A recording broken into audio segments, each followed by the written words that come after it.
ทางหน่วยปฏิบัติการทุนระเบิดกันแน่นะคะเพิ่นบอกว่าหน่วยปฏิบัติการทุนระเบิดด้านมนุษยธรรมตอนนี้เพิ่นเดินหน้ากวาดล้างพื้นที่เสี่ยงในพื้นที่ของอำเภอพนมดงรักจังหวัดสุรินทร์ตอนนี้คืบหน้าแล้วกว่า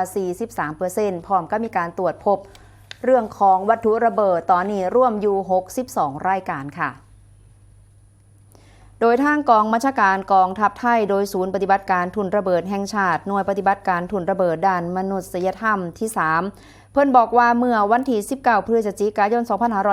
2568มีการดำเนินการเก็บกู้ทุนระเบิดในพื้นที่บ้านไทยนิยมหรือว่าช่องเหวนะคะตำบลบักใดอำเภอพนมดงรักจังหวัดสุรินทร์พื้นที่ขนาด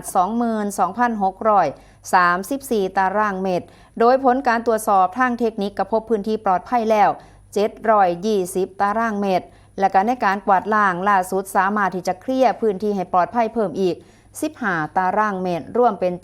735 ตารางเมตรหรือว่าคิดเป็นเปอร์เซ็นต์กับ 3.25% พร้อมกับตรวจพบทุนระเบิดร่วม3รายการ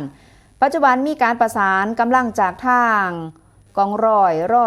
263ฐานปฏิบัติการช่องเหวเพื่อสนับสนุนการรักษาความปลอดภัยระหว่างปฏิบัติการและก็ตรวจพบวัตถุระเบิดร่วม62รายการกะแยกเป็นทุนระเบิดสังหารบุคคลแบบที่YPE 69จำนวน1ทุนกระสุนระเบิด PG2 ที่ยังบ่ทันระเบิดจำนวน1นัดและก็ลูกระเบิดขว้างแบบที่YPE 67จำนวน60ลูกโดยสรุปแล้วผลการปฏิบัติภายในพื้นที่บ้านไทยนิยมหรือว่าช่องเหวตั้งแต่วันที่2 ตุลาคม 2568จนฮอดปัจจุบันได้พื้นที่ปลอดภัยแล้วตอนนี้ 9,930 ตารางเมตรคิดเป็น 43.87% และก็คงเหลือพื้นที่ที่ยืนยันว่ามีทุนระเบิดอีกจำนวน 12,704 ตารางเมตรหรือว่าคิดเป็น